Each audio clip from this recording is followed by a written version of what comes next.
and yeah, we've got a great show up here for you this week. I'll tell you what I've been up to, but first I've got a guest with me today, and I have got a lady called Annie Boden with me today, and she is from, her business is A Touch of Tranquility, and we're going to be talking about her journey with spirit. So she's a Reiki master and a psychic medium, and so we're going to be chatting about her journey, and then after that I'm going to be talking to you about all what I've been up to since I was last here with you, and also giving shout outs to businesses, events that are coming up, any special occasions you've got you want me to mention on air. So you know the drill. Send me a message or comment on my Facebook or social media, any of the social media, Zara Groves, if you don't follow me already, and I will give you all a shout out. So welcome to the show, Annie. How are you doing? I'm good, thank you. So let's tell. I can't get my words out today, people. I think I've done too much talking this weekend. So tell us a bit about yourself, Annie. Where are you from? What's brought you to Wales, and what's brought you to this part of your life? Okay. Well, I'm Annie Boden, as you say. I'm originally from Derbyshire, Belport in Derbyshire, and then I moved to Llandudno about 5 years ago. So glad I did it. I love it here. I love my Derbyshire hills, but there's something magic here, and I definitely know I was meant to come to Llandudno. It's a beautiful place, isn't it? It is. It is wonderful. And what was it like in Derbyshire? Is it countryside, or is it? It's countryside, it's hills, no sea. Okay. Furthest from the sea. And John and I, my husband, used to come on holidays here, and I used to cry going home. Aww. So I said, something's telling me, John, that I need to be here. And he had asbestosis through work, and I lost him 2.5 years ago. So we had some time together here, but not much. But he would be better for him to be by the sea. Yeah. So we did it lock, stock and barrel just after COVID, bit of a nightmare, but so glad I did it. So after COVID you moved here then? So yeah, well, in the sort of end bit of COVID, 21 we moved here. Okay. So you've been here, what are we in now, 5 years? Yeah, 5 years. Wow. And what did you do back in Derby? What was your, like, when you left school, what did you go on to do? Originally I trained to be a PA. Okay. And bizarrely, when I was thinking about this show, I suppose there were signs really early on that I wasn't really an office girl, because I don't kind of conform to routines. But I was always a nurturer, and this is what I realised with my bosses. I used to look after them. Okay. And so much so that one of the ladies I used to work for, I was in touch with till she passed away at 85. Oh wow. And the other guy I worked for, the major jobs I did, I'm still in touch with him, and when I go back to Derbyshire we have breakfast. So yeah, I think that was it. I sort of was personal with people. Yeah. Rather than just could do the shorthand and all that. But yeah, so I knew that nurturing was more me. I was married in my first marriage for 15 years, and then we divorced, and it was kind of a crossroads in my life, and I thought, okay, so what am I going to do? And I really didn't want to go. I've been off with the children. I wanted to be a full-time mum while they were little, and then I needed to kind of do something, go back to work. Didn't want to go back to offices, knew that wasn't for me. So quite boldly, really, I started my own business. And I ran a little business from home, but again, knew that wasn't it. So I retrained and I became a massage therapist. Okay, what was the business that you started?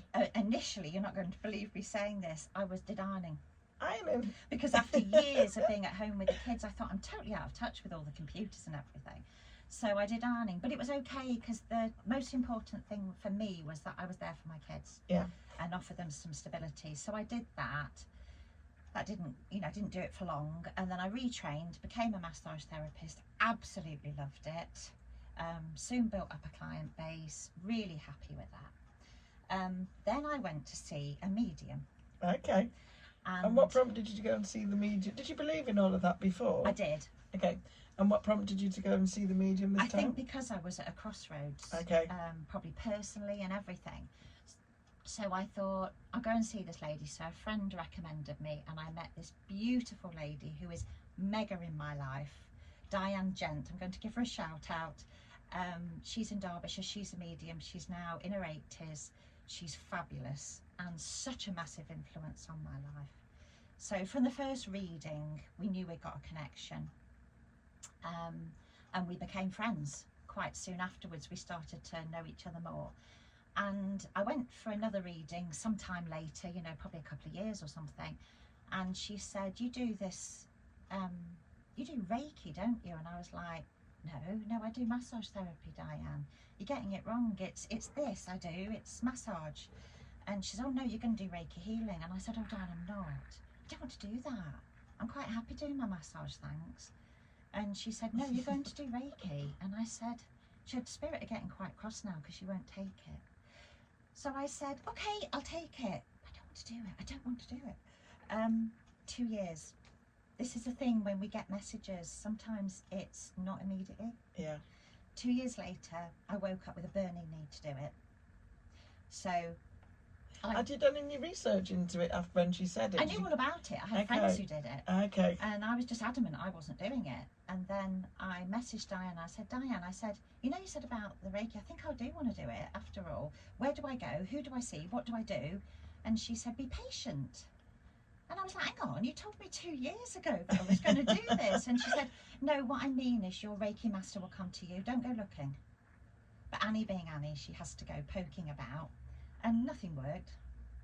So I waited, and sure enough, sorry about the glasses on the end of my nose, but I want to look at my notes, that I met this lady at a school concert. And I knew she was supposed to be my Reiki master, Mel. She was fab. How funny. And she brought me through the Reiki. I did 1, 2 and 3, but I didn't do it quickly. It was like an apprenticeship. We did it over a long period of time, a couple of years. And as soon as I started doing it, I thought, oh my God, why didn't I do this before? Because healing for me, past emotions, this is what Reiki does. Past emotions, trauma, the divorce, everything. I found it so healing. It's sort of like what Reiki does, it releases negative pockets in your body. Okay. So little traumas we've had, maybe as children, we've fallen out with somebody, it's deeply affected us, or we're told we can't sing when we're 9 and then we never want to sing again because we're told we're rubbish. It releases all that, and so you become a healthier version of you through Reiki. So not only did I want to do it as a job, but I just thought, this is great, this is really helping me. Yeah. So I carried on and I did the Reiki. And you're still in Derby when you're doing all this, or have you moved to begin here? with, yes. Okay. And I was doing my Reiki, and then one day I was doing somebody's Reiki and I got lemon tart, and I'm like, what does that mean? And so You mean it popped into your head, the thought? Yes. Well, that's how I mean it when I get it. Yeah. So I don't hear often. I see pictures and I get words in my head. That is how the messages come through. And so I phone my trusty friend Diane and I say, Diane, what's going off? I did this thing today. I did my Reiki and I got lemon tart. She said, oh right, like it. I was just saying I'd bought beans, you know. She said, oh yeah, she said, that's messages. You have to give them to people. And I said, Diane, I can't. That's what you do. I can't do that. And she said, but Annie, you have to. Because that is what Spirit want you to do. That's why they wanted you to do the Reiki. I was like, okay. So with great trepidation, I started to sort of say to people, because some people don't believe in spirit at all. So I just said, oh, I was working in your aura today. And when I was working in your aura, I just sensed lemon tart. Does that mean anything to you? Well, actually, the lady with the lemon tart, it meant everything to her. Her dad's favourite pudding. Oh, wow. Her dad was poorly. She thought it was backache. I kind of knew when she told me that it wasn't, but I didn't know what. And I said, you need to go out with your dad and you need to go and have afternoon tea or something and have a lemon tart. She said, okay. So she went out and I gave her 2 names as well. I got Betty and I think it was Sarah. Let's just say it was Sarah. No, I don't know anyone called Betty, which is often what happens when you deliver messages. People can't take it straight away. But she talked to her dad, did the afternoon tea, And he said, oh yes, Betty was my auntie and she's moved to Australia, so you've never met her, but she was in Australia, but she was like a second mum when I was a kid, so really important in my life. But she's in spirit now. Ah. So he passed 8 weeks later. Oh wow. But I know Betty was coming for him. Okay. So that was lovely, and that's how it all kind of started. Then I continued to do the Reiki, got messages for some people, not always. And then Diane said to me, of course, one day you will be doing readings for people. And I said, now hang on, I'm not doing that, Diane, because this is how we were with each other. I'm not doing that. There's no way I'm doing that. And she said, but Annie, you will. I said, no, I never have the confidence to do that, because she said, but you're doing it already. You're doing Reiki, but you're giving people. But it's a bit different saying a couple of words, isn't it, after you've done a treatment, to Yes. actually sitting down and doing a full reading, I'm guessing. I'd read for friends for a long time, but they're friends, aren't they?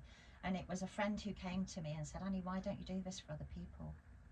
And I said, but they're other people. And she said, well, I'm a person. And I said, yeah, but you're you. And if I told you were going to eat fried eggs on toast, you'd just go with it.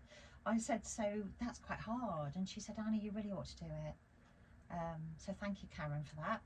And yeah, I rang Diane and I said, Diane, I've decided I will do it. And she said, good. She said, because Spirit have been telling me all week, you're going to ring me up and tell me that. Oh wow. So my proof, my evidence, you see, is always there, and that is what I trust now.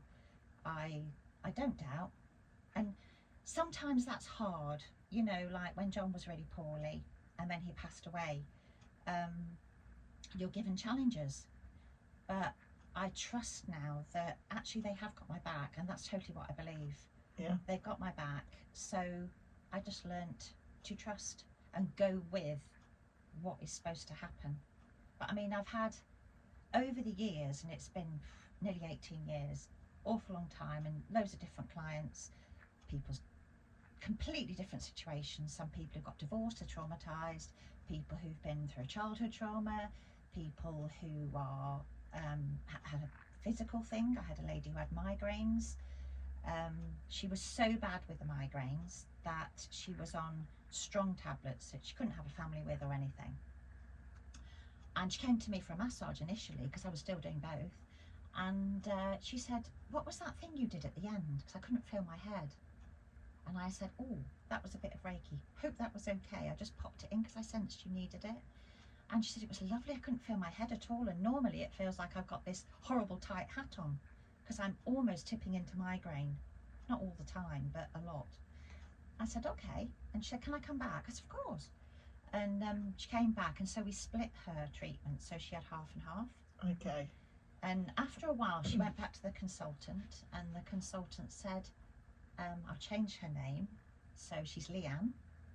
And he said, Leanne, you don't seem to be having so many migraines. What's going off? And she said, well, the only thing I think I've changed, I've not changed my diet. The only thing I do different is I go to this lady and she gives me a massage and she gives me Reiki healing. And this is so unusual for a consultant. God bless you, all of those that out there that do believe in this, said, I think you need to keep doing that. Amazing. So she did.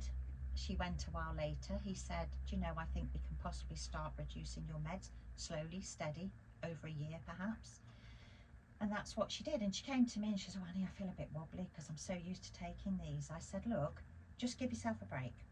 I said, if I just get a feeling you're going to wobble at some stage, when you wobble, just plateau, like when you're doing a diet or something, just plateau for a bit. Yeah. And she did. In the middle, she had a wobble, 2 weeks, and I said, just hold it. Then she went again, and I can still remember the day when she walked into my treatment room and said, no more meds. That's amazing, isn't it? But it was Especially clearing her stress. Especially for someone that's been in pain with things as well, isn't it? Because migraines are meant to be horrendous, aren't they? Yeah, well, it affected her whole life. You know, she was she did public work, so she was out at events and things.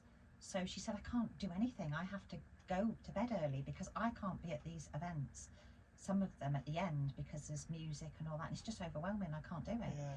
And she said, it's changed my life.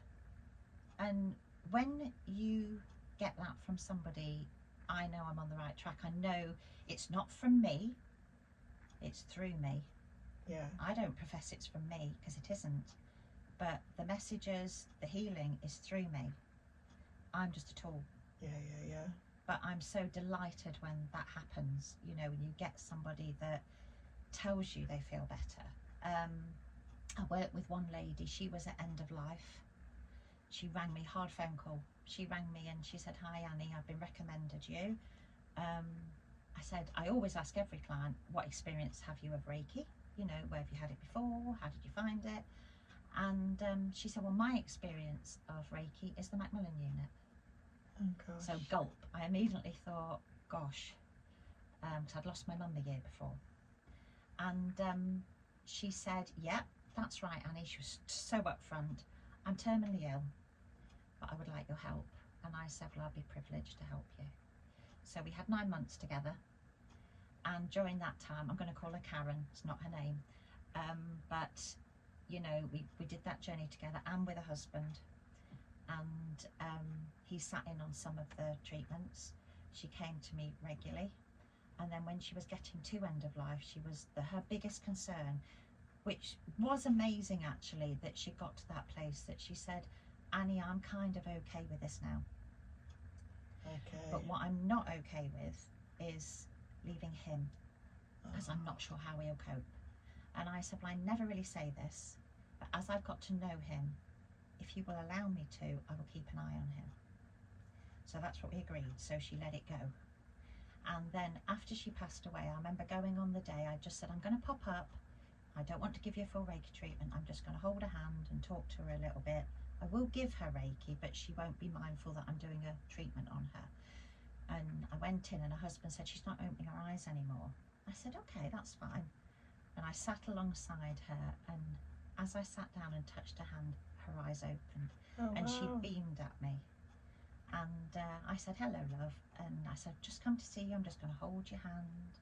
Just going to sit here a little while. But if you're tired and you want to go to sleep, that's fine. So that's what we did. And quite soon she went to sleep. And her husband walked down the stairs with me afterwards, and he was a bit teary, and he said, thank you. I said, I haven't done anything. He said, well, oh, but you have. And then 2 days later he rang me and she said, she's gone, but she went so peacefully, Annie. And I mean, obviously I was sad because I'd lost somebody I'd got to know. Yeah. But I was so glad she'd gone peacefully. Yeah. And then after she passed away, he approached me and he said, Annie, I'm really struggling with my bereavement, and can you help me? And I said, I hope so. I said, do you want to come to me for treatments? He said, yeah, I'd love that. So he did. And then he said, you know, I'd like to know how to do this for myself. And I said, well, that would be fantastic, because you can do it every day to yourself, because that's what Reiki 1 is. So I taught him Reiki 1. He's just about my best ever student. He did it every day like a religion, and we're still in touch. And I can remember, it's many years later, he said to me, Annie, I've got something to tell you. I have actually met somebody else. It will never be her, but I've met somebody else and I'm happy. And I said, right, I can finally tell you the last bit now. That's what she was worried about. She was worried you wouldn't live. So she gave you permission to live. So please go do that. And it was, you know, so every situation is so different. Yeah. Oh my gosh. Okay, we're going to take a break there, play some music, and then we'll come back and we'll get more into the practical side of what Reiki does to people and how you do it. So you've chosen this song because this song means something to you, doesn't it? By, oh, wrong thingy. By Slade. Yes, well, as I was a kid and I grew up, I have a wonderful brother. I have 2 wonderful brothers, but I have a wonderful brother, Rick, and he was mad into Slade. Oh, was he? And so as a 3-year-old, I was taught all the words. So I sang about drinking whiskey when I didn't even know what whiskey was. But we had this little group and we were called the Chris Kids. And it was Slade. So my love of Slade and my love of my family and my brothers, you know, is just amazing. So this is for Rick. Rick Reader, you're out there. Okay, so we're having Slade, My Oh My. There we go, a bit of Slade. So this is your, so you and your brothers used to sing that song? It was, actually, it was, my brother was the lead singer, and my sister and I were the hairbrushes, you know, we were the backing. And 3 or 4 years old, I say there I was singing these lyrics. I didn't even know what they meant, but massive love. It's sort of, to me, it's a memory of childhood, and when I hear Slade or have Slade on in the car, it just lifts my soul. So yeah, that's what I want. I think the only play that Slade for. song I know is the Christmas one that's on out every year. Yeah, well, there's so much more to I discover. know. I'm sure there is, but They're brilliant. So if you're just tuning in now, everybody, we've got Annie Boden on the show, and we've been talking about Reiki and her journey into it, from being a PA to now being a Reiki teacher, therapist. Is that what you're called? Teacher, A therapist? Reiki master. Reiki master, sorry. It doesn't sound a bit highfalutin, but it isn't. It just means you've done your Reiki 3 and your teaching aspect of it. And so for those that are listening in that don't know what Reiki is, what is it in sort of simple terms for people to understand? Okay, it's energy healing. Okay. And we all have an energy field around us. You'll see it on infrared when you've got animals in forests and they've got the cameras and you can see that light around them. We all have that around us. We have an energy field, and that is the field you work in when you're doing energy healing. Reiki healing works on a physical level, an emotional level, and also at a spiritual level. So wherever you direct the Reiki, and there are Reiki positions when you're treating somebody, although the more you get into it, the more you kind of, like, bit like massage, the more you freestyle. So you won't do a pattern, you kind of just go with where your hands are led. Yeah. And you're basically releasing negative pockets within somebody's body. So things that, and there's a wonderful lady who wrote a book called Louise Hay, who was a spiritual lady and a Reiki master, and she wrote a book about you can heal yourself. And basically what she was saying is that most illnesses have an emotional base. Okay. That make us poorly. So, I mean, they're starting to understand this with doctors now, that it's not just you ping up and you have this. It's normally stress-based, or exposure to something like John had the asbestosis. So most things have an emotional base, and so by healing somebody at an emotional level, hopefully you release some of that. I'm not saying it's not a 1-minute wonder. You know, you come for Reiki treatments. Normally people come to me over several months to deal with something, like the lady with the migraines. But, you know, even one treatment will help you feel relaxed. People always say, because I was a massage therapist, I kind of get this, that people come in and they go, I've got to take all my clothes off. And I'm like, no. No, you really don't have to do that. I said, you just lie in the bed, you make yourself comfortable, try and relax. I normally, sometimes, particularly if people are nervous, I'll give them 5 minutes on the bed and just say, just go hang out there a bit and I'll come back. Just so they get time, so they get the best out of the treatment, rather than, I hate rushing people. Yes. So I only book certain appointments during the day, because I like, my sort of ethos is to give people time to discover themselves. Yeah. So a Reiki treatment, then I don't talk why I'm actually treating. We talk about roughly what's going to happen. Yeah. And then I say to people, I won't talk why I'm actually doing the treatment, and I would just give you whatever I get at the end. Now, some people just do a Reiki treatment, they don't get anything, but I try and deliver what I get, however bizarre it is. And sometimes, like the lemon tart, it's really strange. But I say to people, this is what I got, so I have to give it you. And I feel quite obligated. And often, if I'm seeing them out the door and I've forgotten something, I'll get it back in my head. Okay. I had that this morning, and I said, oh, I forgot to give you this. So, but some people experience heat. Yes. From hands. Some people get tingling. Some people actually, and this is quite often if someone's quite poorly, whether it's emotionally or physically, they can actually feel cold. Okay.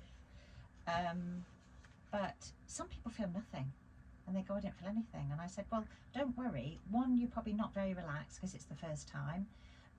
And two, not everybody feels a lot, but it doesn't mean the treatment's not working. It absolutely will. There will be a shift.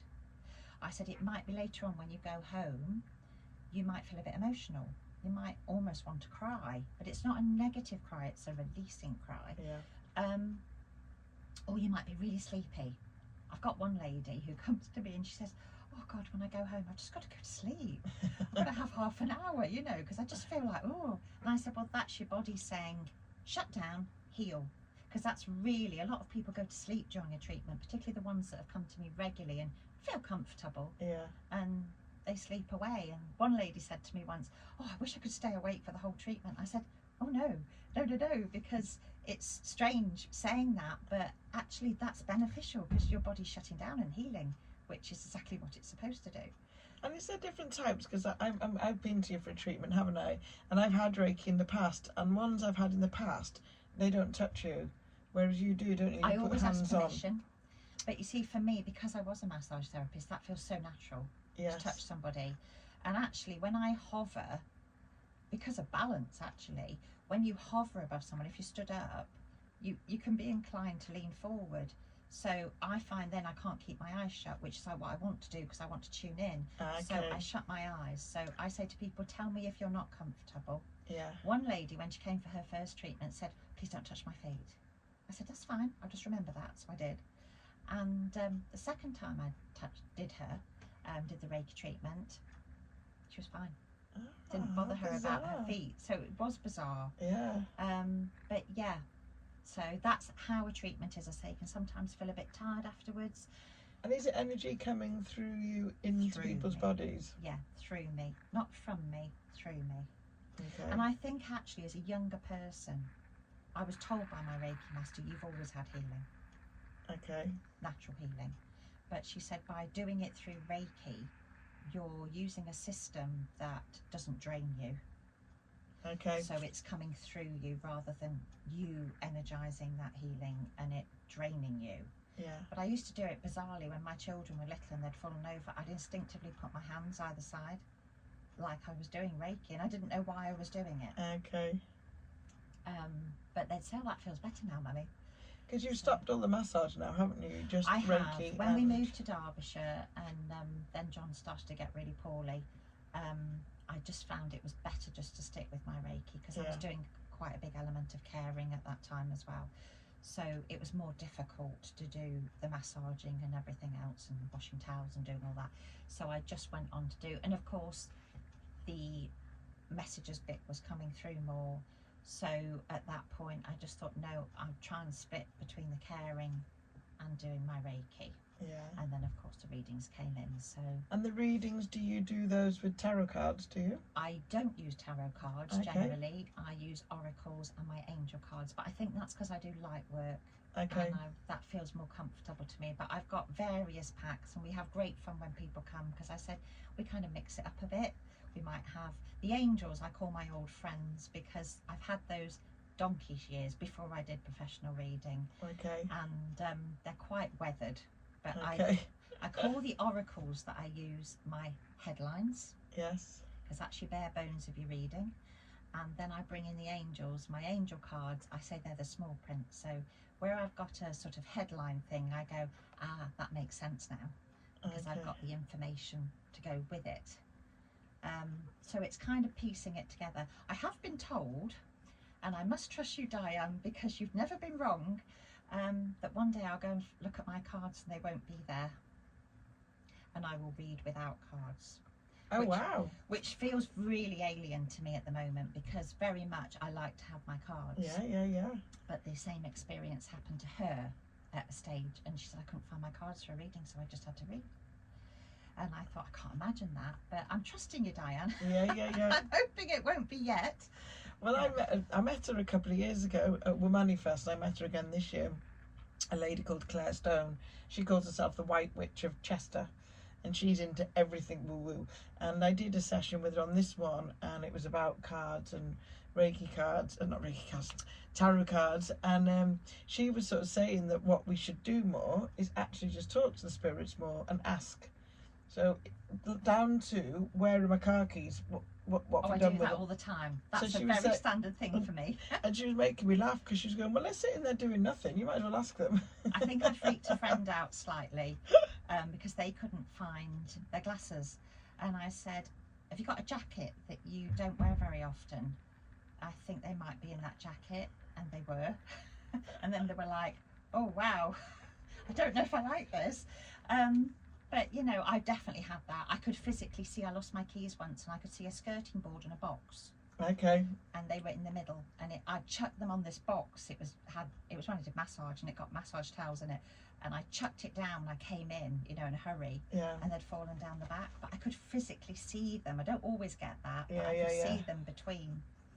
But That's I quite have handy. another friend, who I want to give a shout out to, Jackie Breen. So if you're in the Solihull area, she's an amazing medium. Okay. And I met her through a course, and it was actually to do Reiki in hospitals, because now in hospitals, it's something I want to mention, is they do use it now in hospitals and hospices. So it is recognised as, it's not just a weird thing. Yeah. It's actually recognised that it does make a difference, otherwise they wouldn't employ these people. So we both merrily went on this course, didn't know each other at all, met on the course. We've never done Reiki in hospitals because COVID came in, and then we both went off in different directions doing more readings and stuff. So, but we said we were meant to go on that course because we were meant to meet each other. And she's my dear best friend, and she lives in Solihull. But again, we were supposed to be part of each other's journey. Yeah, yeah. And she brought the first messages through from John after John had passed. Very emotional. John was in tears. But she brought the messages through, and I cannot tell you the relief that gave me when he did first come through. I said, why did he come to you and not me?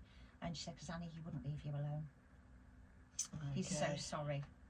And because at the end it was very difficult. John wasn't John at the end. And so do you live your whole life now believing that everything that happens, that the angels and spirits are meant to be happening? I really do. I've learned to trust, and trust is a difficult thing when you go through tricky situations. I mean, when John died, I'd been concentrating on being a carer. Yes, I had clients, but I had to build my client business up after John passed away, and I really did have to put an enormous amount of trust. But I just said, right, okay, you've got this, it's all going to be fine. And I just totally think that now. I mean, I came in here today and I said to you, I really kind of wanted 3 songs, which you've been very sweet and allowed me to have at the end. Yeah.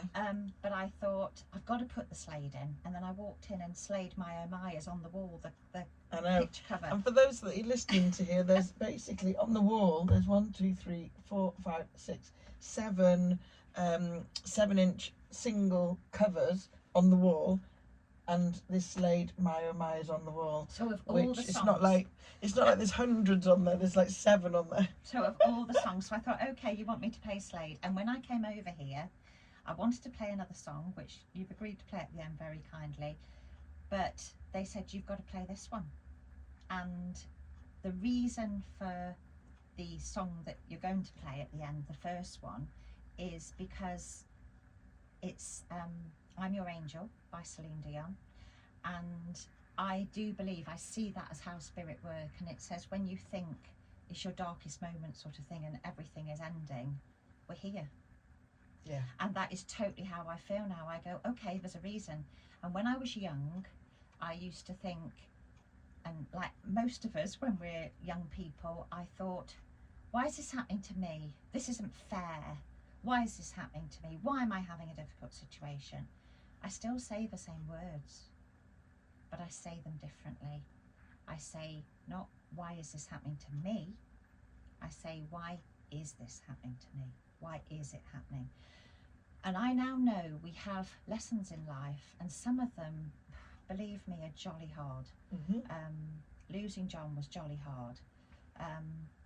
But we put through that strife and the trouble and all the upset, we learn something. So when we're going through difficult times, I think if we can, and it sounds a bit religious, but if you can trust and go, yeah, I have faith, it's not all about me, there's people around me, and I do believe, I totally believe, there are people that have gone before us that are actually, I watched the film Ghost when I was about 21, Yeah. and it profoundly affected me.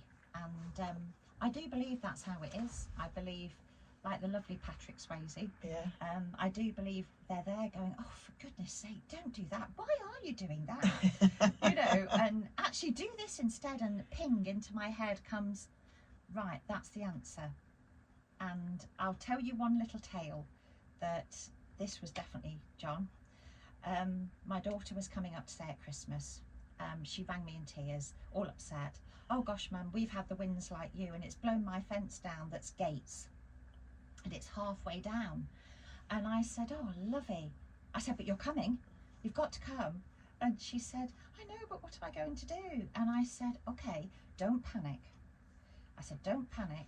So I had a conversation with John in my head going, John, what do I do? What do we do? Who can I call that could help her? We've got lots of friends down there.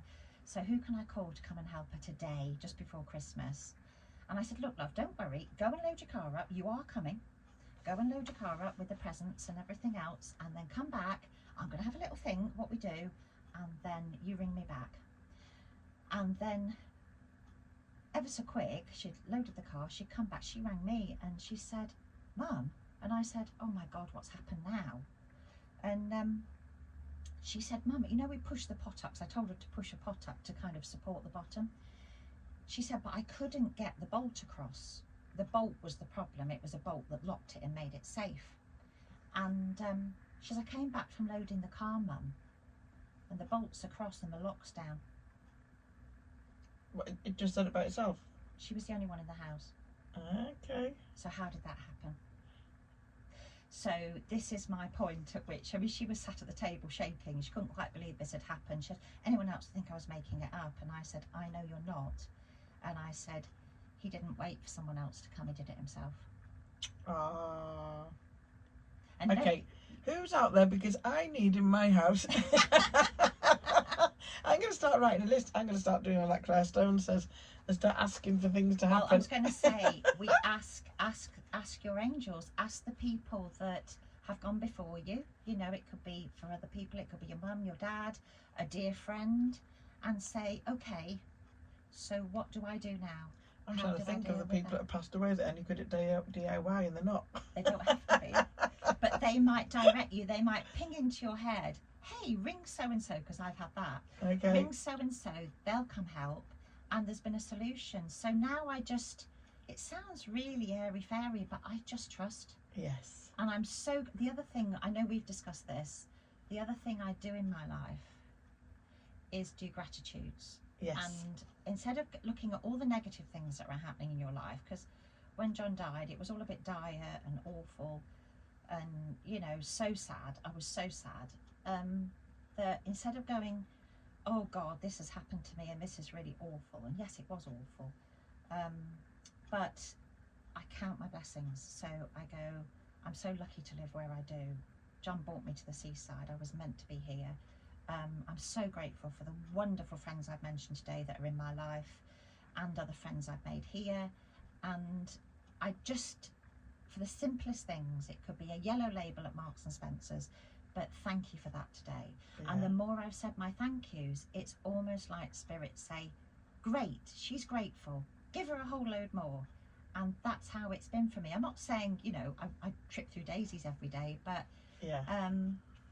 I'm very blessed. Even my plants grow in the garden. Oh, I was just going to mention gardening before we finished, because that's your little solace, isn't it, in your garden? Absolutely. When I've done treatments, you know, or if there's something going off, we all have practical stuff go off in our lives, don't we? The boiler breaks or something. And I go in my garden, and my friend in Birmingham says, if I'm distressed at all, I go, oh God, this has happened. And she goes, Annie, go in your garden. And I go in my garden, and I've taken some videos today actually of little baby blackbirds that have been in my garden this year, and they were literally feeding just by my hand, and it lifts my heart, and then I'm okay again. Yeah. It kind of sort of resets me to be in nature. Yeah. So if I'm playing with my plants, I'm fine. And I do sell some plants because I grow a lot of things on, so I do sell plants, and I do enjoy doing little makeovers in people's garden. It's something I'm exploring at the moment, doing the Reiki gardener, and sort of doing mini makeovers. I don't want to be doing mowing lawns or digging borders, but just to give somebody say a patio makeover or something like that gives me joy. I've done it for friends. So yeah, that's another area I'm playing with. Amazing. Well, for anybody tuning in now, how can they, if they want to come to you for a treatment, whether it's Reiki or a reading or both, how do they find you? Okay, I've got a Facebook page, A Touch of Tranquility. obviously when you do your shows, that's quite often on there, so people could find the link there. Yes. Because I often put it on. And yeah, booking an appointment. I do get quite booked up.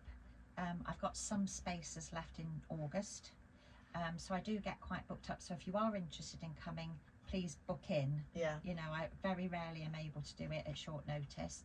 And yeah, come and try it. And I think, you know, come with an open mind, whether that's with a reading or with Reiki. Come with an open mind. Yeah. Sometimes you get people come for readings and they've got a very fixed idea what they want to hear. It's not dial up.